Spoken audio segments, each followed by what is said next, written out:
Well, we're proud of our team the way they finished the season. We were way down in the standings about a month ago, and to climb back into it and get into the top four says a lot about the young women on our team and how hard they worked. And really proud of that. We're real honored to play in the Southeastern Conference. We're real honored to have a chance to go compete for the tournament championship. I've said it many times before, and I believe it. I think the team that wins 3 games in 3 days, or 4 games in 4 days, or 5 games in 5 days in our league, that identifies one of the strongest teams in the country. And so it's certainly a challenge to go down and compete for the championship, but it's a challenge that we look forward to, and we're going to put everything we have into it. Questions for Coach, please press *1 now, and Coach will start you off with Jen Smith of the Lexington Herald. Hey, Matthew. Hey, Jen. I'm wondering, after you've gone through the first part of the SEC season that you guys went through, obviously nobody wants to go through something like that, but what did it teach you about your team and maybe its abilities to play through some adversity and deal with, changes? Well, I think it showed that people have the ability to change. People have the ability to, if they will be honest with themselves and honestly assess the situation and have the courage to look at themselves, you can make changes. And, we were doing things, things didn't just happen to us. We were participating the whole way toward, losing some games that, quite frankly, we didn't think we should be losing. So, from the players to the coaches to everybody involved, I think it just shows that if you'll work hard enough at it, and you'll be honest enough with yourself, and you'll look yourself really good in the mirror, you can try to figure out what needs to change. And that's what I'm learned about it, and that's what I'm most proud about our players, because it's just so easy to be predicted and to be viewed in other people's eyes one way, and when that doesn't pan out, it's just really easy to kind of start separating and go your separate ways and think about yourself only and think about how things aren't working out, instead of what our team did was they really, found a way to get out of the really bad situation that we were in. So, when we left Gainesville 5-5, staring at the 6-game schedule we had, staring at that deal, for anybody to not believe that this team's a good team for going 5-1, I think they'd be off base there. So we learned a lot through it, and we're going to try to apply those lessons to this tournament and go down there and play our very best. I'm also wondering about Bria Goss. You guys have a lot of people that have gotten SEC, awards and honors and those sorts of things. But what is it that Bria brings to you guys specifically that makes you a much better team?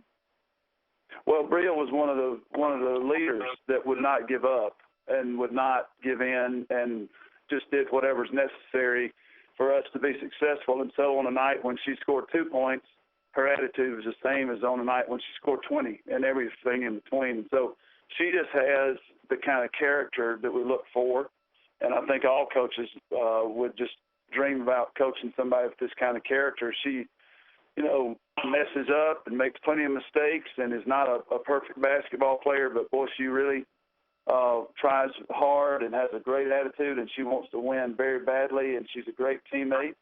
And so that's important to this team in particular. Now, on the court for her, just her ability to be a well-rounded basketball player, so she does not have to score necessarily to impact the game. So she can impact the game defensively. She can impact it with her energy. She can impact it with her communication.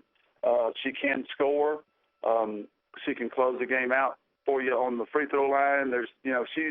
She can impact the game in a ton of ways, and so that makes her very valuable. Thanks, Coach. Next is Kara Capuano of ESPN.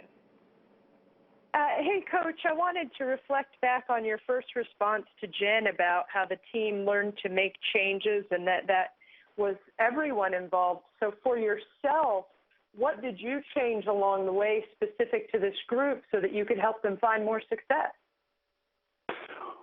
Well, I had to find a way to encourage them, and you know, I had to look at what we were doing and how we were doing things, and you know, I learned a lot about, you know, I made some plans for us to be, you know, a real tenacious defensive team and a full court team, and you know, I really feel like if I made any mistakes, and I'm sure, well, I know I made a ton with this team, I was just too slow to change, and you know, and adjust to what this team could actually do.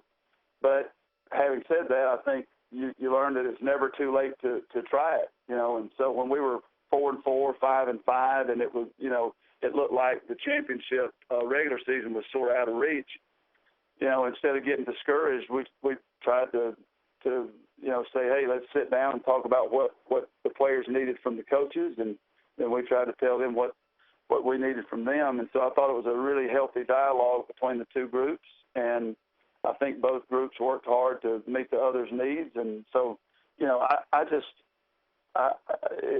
it's amazing to me how you can learn something different every year, and how you can grow as a coach every year. And this certainly was a situation and an experience where I was able to learn a lot, and hopefully it'll help us in this SEC tournament coming up. My next question is about the location of the tournament itself. You've had the opportunity to lead the Wildcats in the SEC tournament in Duluth. How do you feel about kind of that Atlanta area and what that experience is like? Well, the people down there are really, really nice, always welcoming. We, you know, think the arena is terrific and has a great atmosphere, and our fans sure seem to like it. They show up in big numbers down there. You know, I think Atlanta has a really, really big alumni base for SEC schools. It's one of the biggest cities in the South, and our footprint certainly, a lot of people have an opportunity to you know, get out and watch their schools play in the tournament. So I think that makes it a good location, and the people of Duluth are really, really kind and welcoming, and it's an area that we enjoy going to, and I think they do a great job.